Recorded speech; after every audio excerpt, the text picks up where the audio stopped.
Hello, everybody, and welcome to the latest Getting to Know You series. In the latest Get to Know You series with multi-instrumentalist songwriter and singer from County Armagh, Dani Larkin. She is here Hi. somewhere, fresh from the launch of her debut album yesterday. My name's Lynette Faye. I'm delighted to be talking to Dani as part of the Women's Work Festival, which is just a fantastic vibe and a great thing to be part of. Dani, how are you feeling? What's it like? 24 hours later, she's out there. Oh, Lynette, I don't even know how I'm feeling, to be honest. It's been an absolute whirlwind, and you're actually the first person that I'm speaking to in real life, as it were, today. So, wow, I'm a wee bit starstruck myself by talking to you, and I'm just delighted to be part of the festival as well. Well, Notes of a Maiden Warrior has set sail, Danny, after all this preparation, all this teasiness with the singles from the album. You have a new tattoo and a new hairdo to celebrate. Sure, change only comes in big waves, Lynette, do you know? Was that all part of the Um, plan, was it? well, the tattoo idea came about 3 days ago. Um, and, I'd shaved my head maybe about a month ago and I was due a wee upgrade. So I said about 15 minutes before we come on for a sound check, do you know what? I'll just do that now. And, here we are. Give us a wee look at the tattoo there. Now, I'm not sure you'll be able to see it so well. I'm There we just go. really bent over myself here, but yeah, Well, I hope you get a glimpse of it. anyone who's seen the cover of the album will recognize it as being representative of that. And I suppose that before we get into talking about the album, talking about the music, hearing performances, watching videos, Danny, how are you feeling now that the reviews are in? The launch Mm. gig is done. That business is out of the way. What does that feel like to have all that formality taken care of? Oh, it's such a relief, to be honest. This is my first record. It's my first commercial release, and so having people review my work is a very new feeling. And I have to say, I'm so humbled by everything that's coming in. I'm so grateful to the people around me for supporting me to be able to, do the work that I've done and to share it with people who can review it as well. Um, it's certainly a formality, but one that I actually have really enjoyed secretly. Um, but yeah, it's big. It feels really big. Well, I'm just hoping that you're not sick of talking about the album just yet because we've got about another 45 minutes to go, if that's okay. I could talk to you all evening. Is that all right? Great. Absolutely.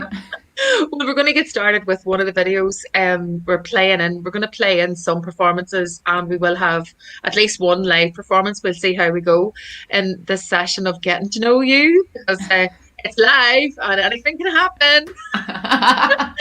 But we're going to play in a song which I found to be one of the most powerful of the singles you released. And I suppose that's me with my folky Irish language, folklore, history head on me, Danny, because it spoke to me in all those different languages. It seemed to combine them all, and that's why I loved it and I loved the power of it. It's called The Red Macha's Return. Now, Macha, you're from Ardwacha, Armagh, the height of Macha. When did you become aware of Macha, the woman, the legend, and why has she informed this song?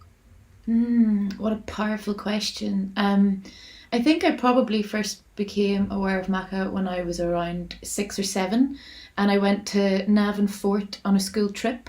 And it's still one of my favourite places in the whole world, Navan Fort, you know.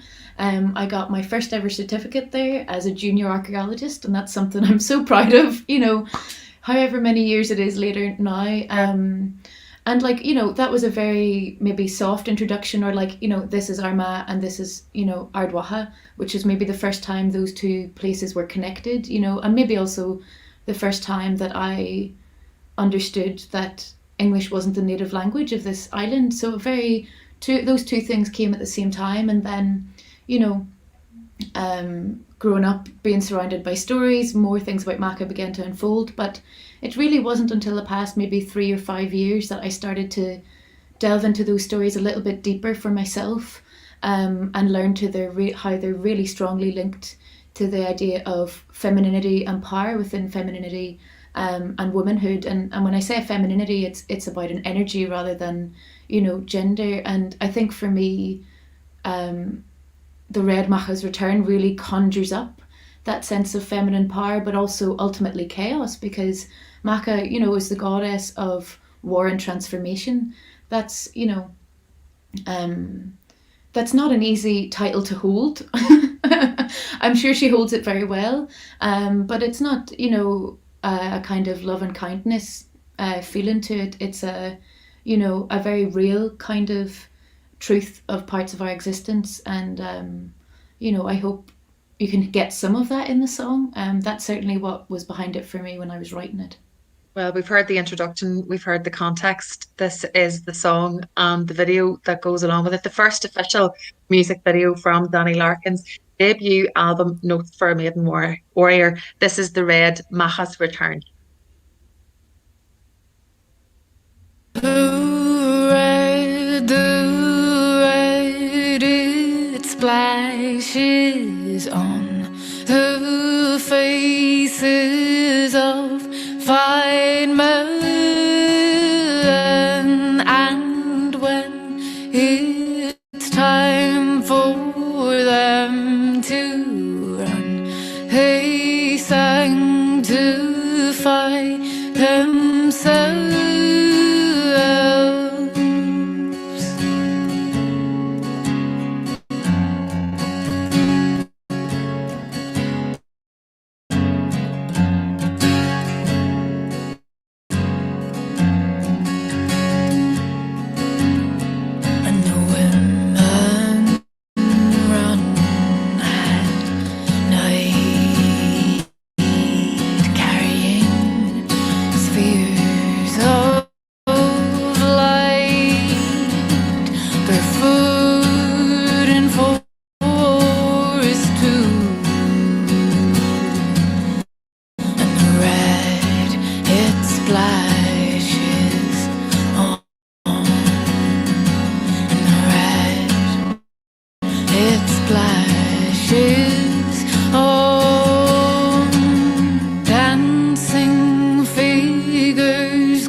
Oh, what a start. What a start indeed to this getting to know you section. That's the first music video from Dani Larkin's new album, Notes for a Maiden Warrior. Dani, what was it like making music video for one of your own songs like that? I always wonder, how you feel when you're presented with a concept and then you have to appear in it yourself as well. Yeah, it was a big learning curve for me. It's the first time that I've ever done anything like that, you know. And the people that I worked with in the video were two fellows called the Wonder Brothers, and they've worked before with Lisa Hannigan and I think Elbow and Guy Garvey, so they have a pretty strong background in working with musicians and curating this kind of experience. But it was very much a collaborative effort in terms of I had a very clear vision for, I wanted to be in the forest. I wanted it to capture the essence of the strength of wildness, the chaos of wildness, and also that I was in the story, even though I wasn't particularly comfortable being in the story. But I think for me, first video, first album, to share that bit of myself was really important. And I guess when I go into those spaces, we filmed the whole thing in 3 hours in Rossmore Park in County Monaghan, where I would have spent many's a birthday. So it was a place that I felt very safe in and comfortable in, and that I knew quite well, which helped. And I just kind of went into it and I said, okay, tell me exactly what I need to do to fulfill the shots that we've talked about, and just keep telling me what to do until we get the shot that we need. And yeah, I'm really pleased with how it turned out. Like, I feel like there's an appropriate amount of drama there, and maybe like a good amount of chaos. I don't know how other people experience it, but it almost feels like a very small, film of the album. If I could do a video for each song in the album and put it together as a feature film, absolutely. But this is the one for me that was particularly powerful, and the story that I wanted to share visually most. Yeah, well, I think there's a couple of elements with that song. I think it showcases your voice extremely well, and that's because of the power of the narrative that's in the songwriting, which Mm. also showcases your songwriting talent, and then there's the instrumentation of it as well. So you've got all your main talents all rolled into one very powerfully in that particular song, in my opinion. But I was interested there when you mentioned Rossmore Forest Park. I know it well, Dani, because I'm also a border creature. I'm talking to you now from my mummy's shop in Dungannon because we've no Wi-Fi at the house because it's like a building site at the minute. It's hard to get broadband out here. It's a bit of a world apart. And where you're from, you feel that even more because you're right on the border, straddling Armagh and Monaghan, north and south. How much has that informed you as a person, a musician, your songwriting, who you have become with the launch of this debut album? Wow, great question. And thank you so much for your experience and opinion of the Red Maca's return. That's really, like I'm blown away by that. And um, yeah, I mean, it's in terms of how much the border has informed my experience as a songwriter and as a human being. It's one of those funny things that, I didn't know I was from a border until I moved to Belfast. Like, it was just growing up, and like I grew up on the north side of the border.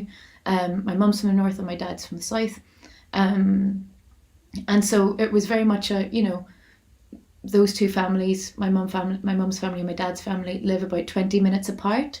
So it wasn't a whole lot of distance. And so, yes, you used punts, but it was cheaper. So that just made a lot more sense. Your punk purse out of Derry Girls, Dana. Oh, every time I watch that scene, I feel seen because it was just the truth. Like, Yeah. I remember going to buy fish hooks, which is, a past life of mine when I was about 12 or 13 in Castleblaney in the south, because they were cheaper to buy fish hooks with punt. And, so those kind of things, it was just my experience. And then, I moved to Belfast and I realized that thinking in two places, not really accepting the rules of either or any, and being this, in between spaces is something that is unique to people who live on borders, and not just this border that we have on our island, but other people that I've met who also live on borders. And it's funny that like a lot of my closest friends we've only realized this recently, but a lot of us are from one border or another, and maybe that there's something there, definitely something to be explored. Um, but I really like that sense of liminality as well, because it's unknown and there's wonder in that. But yeah, like, when I go home, like my parents live in Monaghan now, and the stillness of the border is very real, and there's nowhere to hide from that. So you're there, and you're there, and I think that has a kind of presence that maybe the city doesn't have. I love that notion that you present about it being a space between spaces, and just a place apart where things are presented in a completely different way. And it's never a bad thing to see things in a different way. But back to the album, it comes in two parts, warrior and maiden, and light and dark, as you describe it. So half and half. I feel that we've almost dealt with the maiden warrior part of it, but I did want to ask about where the idea came from, Dani, to use Irish legends to Mm. explore concepts such as fascism and folklore and reproductive rights and the motherhood and the wildness you've already spoken about, and you've portrayed in video for Macha, or the Red Macha's Return. Yeah. The two kind of came at the same time, in terms of, I didn't set out to write the album and go, I am going to write a concept album that explores um, our present collective experience through mythology. That wasn't the idea. It was more, these are my experiences, and actually this is how this makes sense to me. And that was kind of how it started. Like, with the Mother Within, like, that is very much, which is the first song on the album, like, that is very much rooted in the idea of motherhood, but came from my sister being pregnant, and how that is linked to the idea of motherhood on this island. That just seemed like a very natural connection to me, because that was my context. The same with Aoife, and the root of fascism. Like, I think the line is, where do all the lonely feet go, pondering the night, traipsing over old cobblestones. Um, I can't even remember my own lyric. How bad is that? But oh yes, it's about the fickle, the fickleness, or the kind of fickle notion of gold, and that for me marries the connection of Jewish folklore and Irish folklore, of the cobblestones throughout most of Europe, that are connected to the Holocaust, and to put that along with, the horses of Tir na Nog, or the marrows that exist in the water here, just kind of went, oh, well, this is just how I understand this. This is my reference point. And then whenever the song was written, I was like, oh my goodness, like, this feels really powerful in a way that I hadn't even realized. But, in that wonderful way that the collective psyche of this island can create in us, it kind of just, the penny dropped, and I was like, okay, this And is this is where we're going. were you bringing in elements of universality there as well? That Mm. this folklore is interlinked and interwoven into different countries and different histories right throughout the world as well, not just here in Ireland. Absolutely. I mean, I think it reminds me of the interesting conversation of world music, right? As a genre, rather than it being folk music that Yeah. is in every country and every culture. It's, Mhm. for me, yes, I grew up on this island with these set of stories, with these set of characters, but wherever I've gone, you know, the stories might not be exactly the same, but the threads are the same, the lessons are the same, and I'm in awe of that. I find that really beautiful, and I'm really grateful to the people in my life who've drawn my attention to those stories in other places as well, because it just shows me how much more we have in common than we ever maybe think. The world a more interesting place, doesn't it? Danny, more music. We're going to have a live performance from you now. Yeah. I think we'll go to the music. We've done a lot of talking. We'll go to the music, and then we'll talk about the song and the concept of love. So we're going to leave behind the folklore and the maiden warrior now, and we'll head into our love part, or parts one, two, and three. You're going to sing part three for us, Danny. I'll give it a good go. Yeah, this is love part three.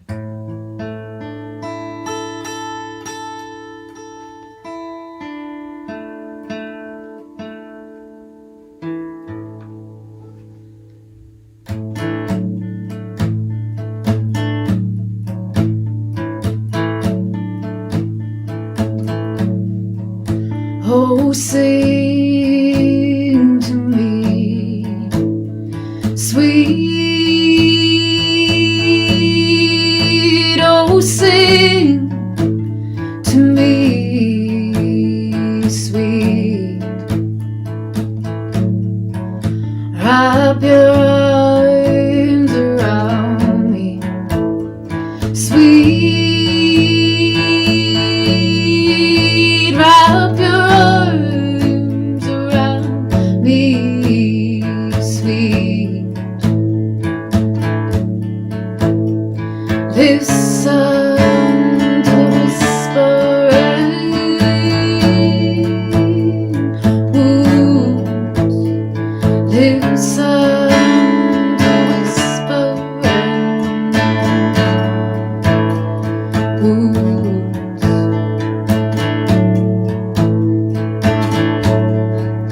Oh, heart with me, sweet. Oh, heart with me, sweet. Won't you wander with me, sweet? Won't you wander with me, sweet? Listen to the whispering wounds. Listen to the whispering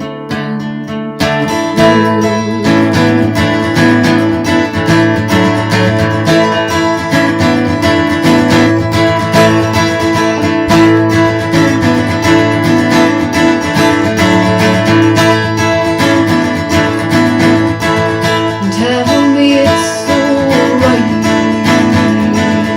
Tell me it's alright. Tell me it's alright. Tell me it's alright. Tell me it's alright.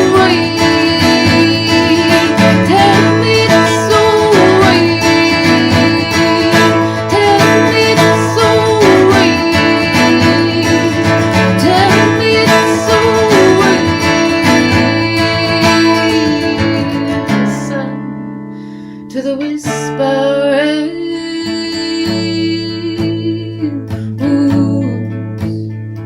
Listen to the whispering wounds.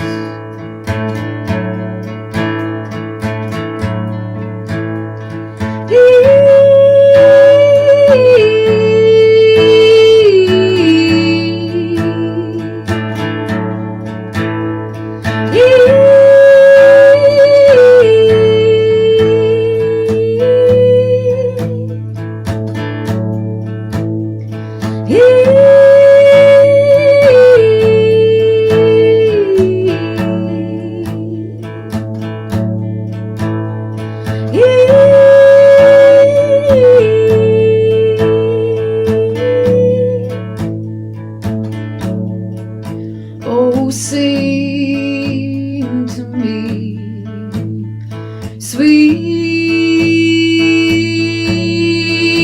Oh, sing to me, sweet. Wrap your arms around me, sweet. Wrap your arms around me, sweet.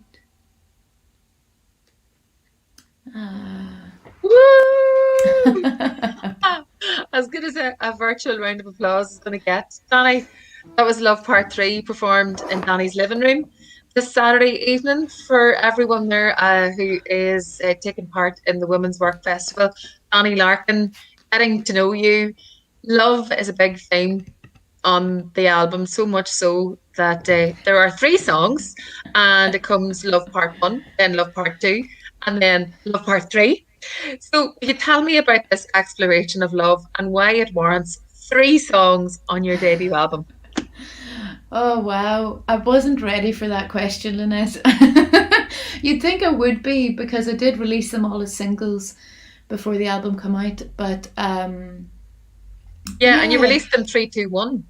I did. Yeah. Yeah. So, I mean, Love Part 3, I'm really proud of. Like, Love Part 3 is a song about how love changes and transforms, how intimate relationships can turn to kinship, and how we navigate that. I have no answers for that whatsoever, but that's what that explores. Love Part 2 is about falling in love with someone else, and Love Part 1 is about falling in love with yourself. And why while those three songs are separate, they're all facets of the same thing, and I would like to hope to think that Love Part 1, the experience of Love Part 1 is also an experience that is held within Love Part 2, and it's also an experience that's held within Love Part 3. So if I could, I probably would have written a whole album of love songs. But yeah, I think love in all of its many ways, and how it shapes us, shapes me, forms a big part of my life. And I really don't mean the romantic, intimate kind of love. And, that's only one facet of the love experience, I guess. I love the idea of, haha, I really connected with the idea of you writing a song about loving oneself because I think that's such an important relationship. And sometimes we come to it later in life. We're not Mm. aware of just how important that relationship is and that love is as early as we should, perhaps, Dani.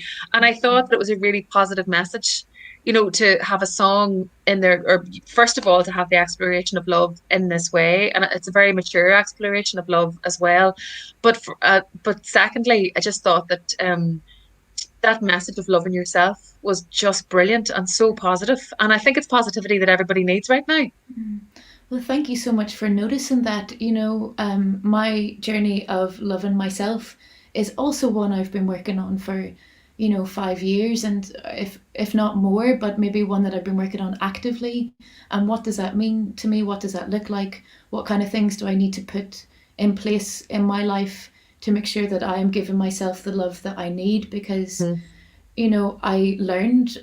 And I'm sorry that I had to learn this. I'm sorry, maybe we have to learn this, that unless I love myself, I can't possibly, support anyone else or give love to other people, or show up with friends or for friendships. Like, all of those things for me are so intricately connected. And, um, you know, I think giving is a very beautiful thing, but we can only give if we have the capacity to do so. And that's why Love Part 1 is so important to me. And it's why I released it last, the kind of final single of the album, because it's like, yes, all of these things are great. Like, loving someone else is wonderful. Falling in love with Mm. someone else is wonderful. How that changes is maybe not so wonderful, but it has its merits. Mythology is powerful, and for me, a well of truth and universality. But unless I'm able to connect with myself and love myself, none of those other things are going to be as rich as they could be. And yeah, I'm delighted that someone else noticed that. Oh, there's such wisdom in what you're saying, Danny. I think it's brilliant. So that I should say as well, Love Part 3, which we've just heard you perform in your living room, was also very successful for you on Spotify. It seemed to connect with audiences there, and it broke over 120,000 streams in just a few weeks. So well done to you. And I think it ended up on editorial Spotify playlists as well. So congrats with that. Production wise, Danny, you went for the stripped back approach. Was that a decision taken on purpose to showcase that extraordinary voice, or how did that come about? I certainly wouldn't say it was taken on purpose to showcase my extraordinary voice, because that feels like a very grand statement for me to say. But it was certainly going in, like I went into the studio and maybe similar to doing the video, I made a distinct decision, and I said to George Sloan as well, who co-produced the album and who runs Half Bap Studios where it was recorded, I was like, I do not want this overproduced in any way. I want it to sound as if I'm in the room with people as much as possible. And, a couple of reasons for that. One being, I've been playing music for 7 or 8 years, but this is my first commercial release, right? Like, so my self, when I feel most myself, is when I'm gigging and playing for and with people. And to put that into a studio felt like a cardinal task, one I hope that we've accomplished. At least I feel like that anyway. And I guess as well, for me, with this album, at least, it felt like it would be very easy to put a wall of sound in there and embellish certain parts of it, or really go, let's put a load of brass in, or let's get strings in. But I wanted it to sound like it would be played live, and I wanted it to be raw and truthful, because that's the only way that I want to live and exist. And so how that has manifested in the album has been really important to me. And I mean, it's a bit of a fib, right? Because, in theory, most of what's recorded these days is overproduced because it's recorded digitally. Whereas if I recorded it 50 years ago, 30 years ago, maybe even 20 years ago, the technology is very different. So one might argue that. And I guess another one is, it might maybe only sound like it's only guitar and vocals at different points. But perhaps on the second or third listen, I'm hoping that people will hear, oh, there's a little bit of percussion that I didn't get in the first listen, or there's a little bit of banjo like that I didn't hear first time round, because it was very much intended to be like guitar and vocal, or banjo and vocal are the main things, because like I'm a solo artist and those are the things that are truest to me. But there are little things in there that kind of, spark magic for me, that are almost little hidden gems. Does that So answer every your question? so everybody listening at home needs to listen to the album at least 5 times each. And then they'll get to the true meaning of the album as intended by Dani. So that'll get your streams up really well, Dani. That's what you're saying, basically. On the nose. I just, but with that stripped back sound in mind, Dani, we're going to go to the next track now, and this is an excerpt from the album launch live show, which was last night, or it was streamed last night on the Women's Work website, and along with the Irish Arts Centre as well. It's still available to watch on the Irish Arts Centre YouTube. By the way, for anybody who missed it, and who might want to see this now. But I'm just keen to know, with restrictions in mind, how did you approach performing the album for this event? Yeah, it was a lot of thought and a lot of planning over a very long period of time.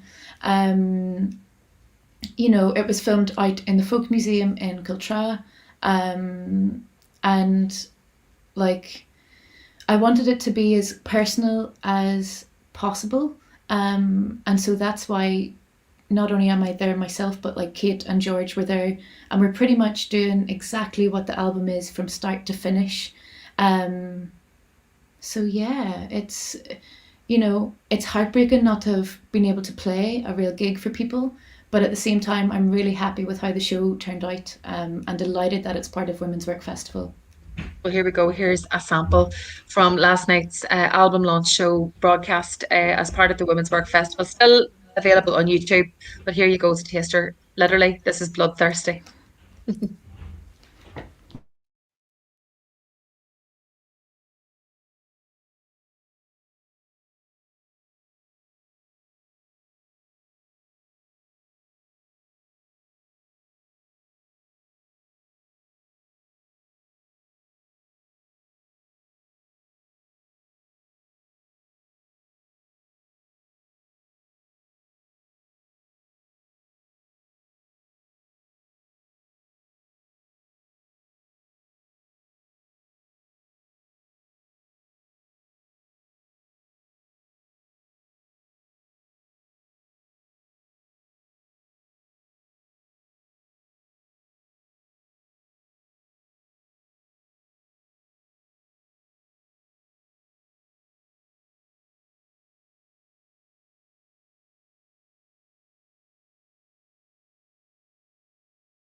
That was Bloodthirsty, an excerpt from the album launch live show, which was on last night, streamed last night as part of the Women's Work Festival. Still available to watch in its entirety on the YouTube channel of the Irish Arts Centre in New York. Dani, what is the connection? How did it end up that the launch of your debut album was streamed through the Irish Arts Centre in New York? Is there a big New York connection there established already, or how has this come about? It's the stuff of dreams, surely, for a debut project. It absolutely is and was. Like, I'm completely, Dani, I well, wonder, are you on mute? I can't hear you. uh, I haven't muted myself No, now. I've got you now. I've got you now. Cool, Sorry, it was my fault. magic. No, I'm with you. Yeah, you're absolutely right. Like, it was a complete dream come true for me to work with the Irish Arts Centre in New York on this project. Like, my manager Laura asked what are my dreams for this year, and I was like, I would love to work with the Irish Arts Centre in New York. And then she emailed them, and then they emailed back, and then I was like, oh right, great. You're joking, as simple as Yeah, that. I mean, I would say as simple as that. I think a couple, like, I had emailed them before, and a couple of other people that I was potentially working with collaboratively had also emailed them, Hmm. in the past year or so. But then I think whenever Laura had emailed them, it was just after my debut at Folk Alliance International, so there was already a connection there to Folk Alliance, which is based in the States, which was supported by Culture Ireland, and Culture Ireland and the Irish Arts Centre in New York have a pretty close link. So, and I guess it's one of those strange things as an artist, you know, you never know, or I never know who's having what conversations. Um, but perhaps between Folk Alliance and Culture Ireland, conversations were already taking place, and I'm really grateful to the Irish Arts Centre in New York for supporting the debut album launch, because it wouldn't have happened without their support. Like, absolutely. And when you mentioned Folk Alliance there, Danny, that happened earlier this year. You were on the bill, you were basically on the bill for the Ireland Evening of Music that was curated. And Folk Alliance is one of the biggest international folk festivals in the world, held in Kansas annually. Yeah, you were cheated a wee bit this year, Donny. Now, to be fair, you didn't get the trip, but I'm sure that, well, possibly would happen in the future, you'd hope. But, even to be on that bill and to be, to have that representation, what was that like for you? Oh, it was incredible. Like, I remember, like, myself and Laura had put the application in, and it was maybe like a couple of days after Boxing Day or something. Or I can't remember precisely. Like, we maybe took 2 days where we didn't talk to each other, in the past 9 months. And it was after those 2 days that Laura just phoned me, and I was like, oh, did we get Folk Alliance? And she was like, yes. And I was like, wow, like, amazing. Like, it was so like, wow, to be chosen as well in terms of a Culture Ireland stage, that the songs that I've written were being showcased in that way. And not only did Culture Ireland have that faith in the music, but also that was very much coming from Folk Alliance in terms of who they chose out of the people that Culture Ireland had put forward. And to be sharing a bill with the wonderful and mighty Declan O'Rourke and Karen Casey, and Oscar Blue, a very diverse range of music from this island, and I'm very pleased to be, in that lineup. And it was also the first time that I learned that folk people, like, we're a community. It doesn't matter where we go, like, everybody's there to support each other. And there's always a sing song at the end of the night, and I really loved it, really enjoyed it. And it was showcasing at Folk Alliance as well that kind of created the connections for Spotify links and for my booking agent. So that was a very new experience for me as well. This time last year, I was 100% working on my own. And now, I have a team of people around me, and that's connected to showcasing at those big events. And, just for any other artist who's starting out and maybe is like you were this time last year, sitting on their album, it's all there, it's all ready to be launched. Just how important is it to work really hard at that promotion, to get it into the right ears, to get the right people around you and make those connections? Yeah, like that has been a big game changer for me, like as you've rightly said, this time last year I was sitting on the album, getting back final mixes, that kind of thing. But I'd Mm. very much decided, this was going to be the album that I needed to work with somebody on, or that if I didn't work with someone on, I couldn't prioritize music in the same way. And that's like a devastating thing to say out loud, but it's also true because that gave me the motivation to be like, well, this is what I need to do. There is no other way. So, I spent a bit of time crawling through Twitter, scrolling, trawling, some word that hopefully is makes sense in that context. Um, Looking at different managers or just doing a bit of research on, Mm. who are the managers on this island. I need a manager, basically, was my first thought. Who are they? Who are the managers that are maybe managing or working with people who are like my kind of music or might be interested in it? And I'd been talking to a couple of people. And then whenever Laura and I had a conversation and she was like, yes, I want to work with you, I was like, oh, right. And she was like, I think the album's great. And that for me was like an instant game changer, because it was someone else saying, I believe in the music and I believe in you and let's go. And so that that was Validation a and yeah, empowerment, I suppose, in one sitting from someone who's independent and hasn't been part of the process up until that point. It's really, really important. really important. And I mean, the thing is, like, that's been so transformational for me, because Laura is in charge of getting my music to those people who listen to the kind of music that I make. And if I could maybe say one thing to myself, if Laura hadn't come along, if maybe someone's in a similar position now, like, do it anyway, but know that you're in it for a big, a big hard task. There's no point in going in halfway. Like, you're in it to do it. And for me, I was in it to, show the world, this is my album, this is who I am, and this is what I have to say. And you know Well, that it's a great. what you have to say, Dani, has been, really well received and heard by so many people. And you are receiving fantastic support and have been since we heard the second tracks from the album. And we're going to hear Samson and Goliath now. And this is taken from The Great Escape, the East Side sessions. The Oh Yeah Music Centre has been there for you as well from starting. I suppose have to say that, Lynette, you're talking at the Women's Work Festival.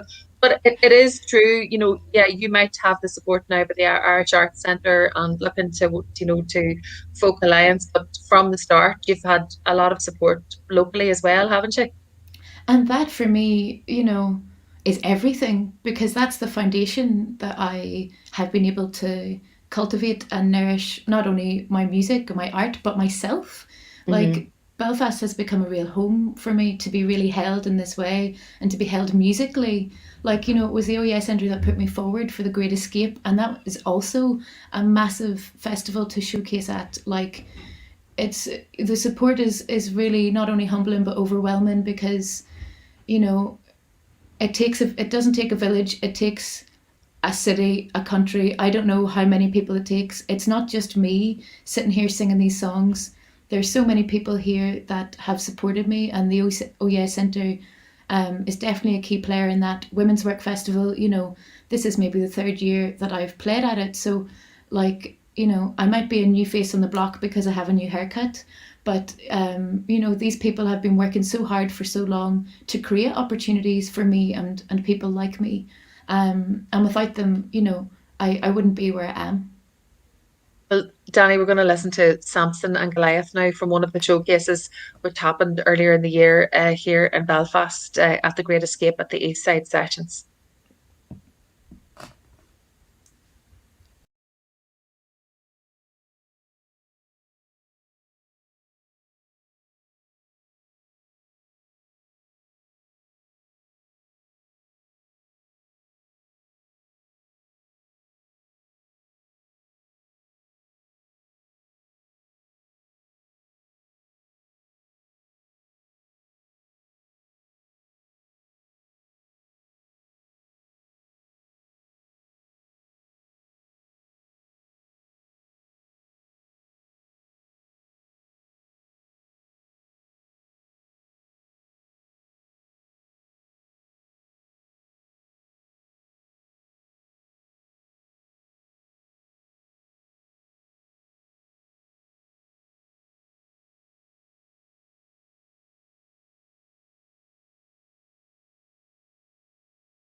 Samson and Goliath from Dani Larkin, that was part of the East Side Sessions recorded earlier in the year. Can you just briefly tell me about that song?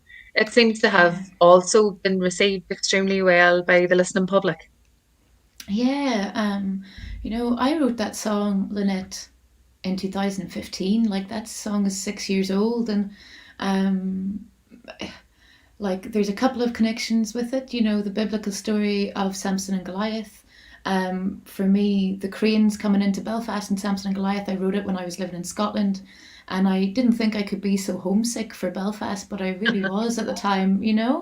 Like, you'd think Scotland, the north isn't that different, but they were different in ways that I certainly wasn't ready for. And I just remember coming in on those lovely flyby flights, you know, hoping to get to the landing strip in one piece. But I remember just seeing the cranes coming in, and when I saw them, I just instantly felt this feeling of home. It's with the biblical story reference, like, it's also the story of the oppressed and the oppressor, or how the underdog maybe is how I feel more about it, like how the underdog has a kind of strength, and that strength um, has its own kind of resilience and its own kind of power. And one of the first times I sang that song was in Israel, in Haifa, and like, I was so naive at the time.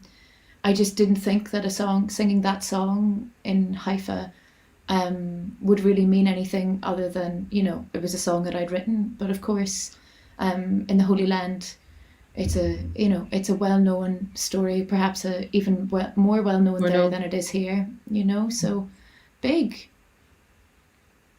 Big indeed. And as I said, it's got a brilliant response as well. Danny, I'm conscious of time. I've kept you talking, could keep you talking for longer.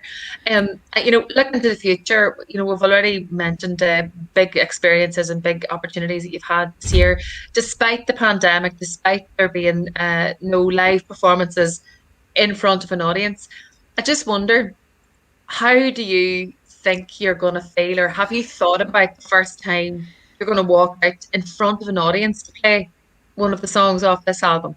Oh, I am dreaming of that day, and I have no clue how I'm going to feel. Like, all I can say is that gigging for me is my lifeblood. That not being able to gig throughout the pandemic has completely, um, shaken me. Like in ways that I couldn't imagine.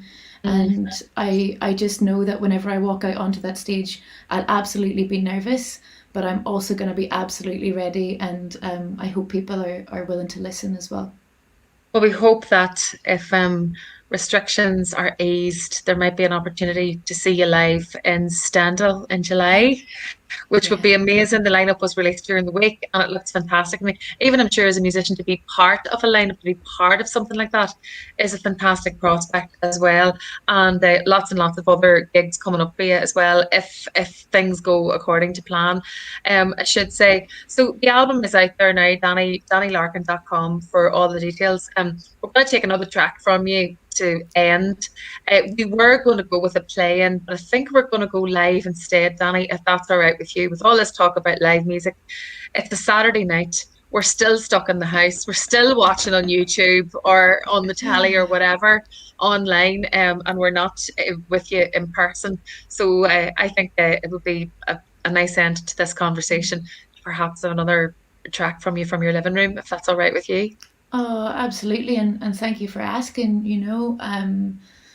Yeah, like, it's been wonderful to get to listen to you and to be asked questions by you. Like, radio for me has held me together throughout the pandemic, and your shows particularly have really brought me a lot of joy. So thank you. And yeah, if people want the record, they can get it on vinyl at DaniLarkin.com. Looking forward to Stendhal. Can't wait to be playing it. Hopefully, it goes ahead. There's a whole autumn tour booked as well, with a final show in the Black Box on the 11th of December. I can't wait for that one. Um, and yeah, I'm going to sing Three Wise Women for you, which is the closing track on the record.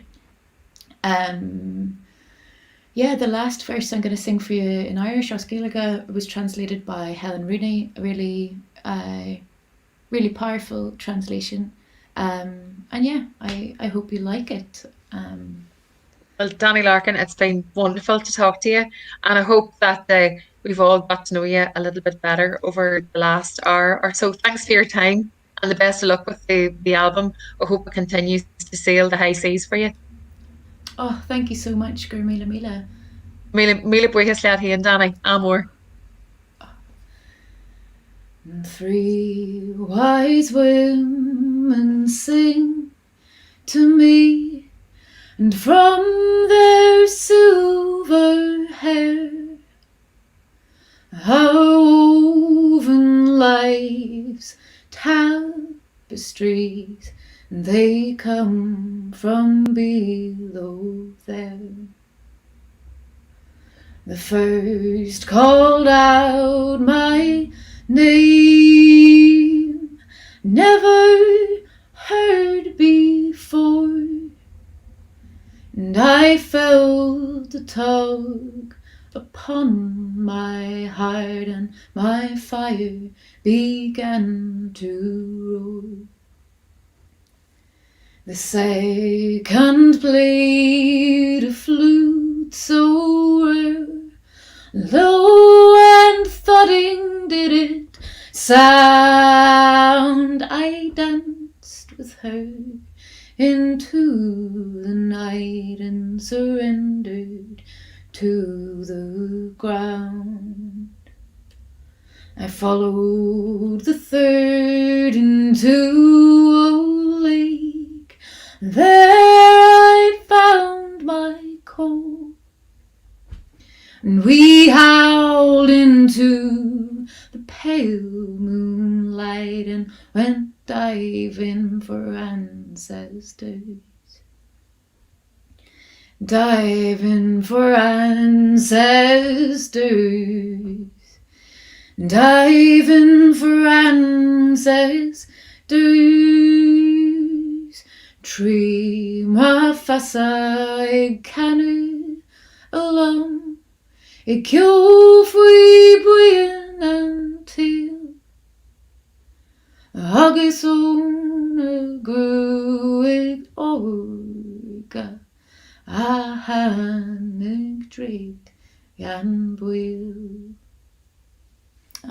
Thank you so much, folks. Hope to see you at a show soon.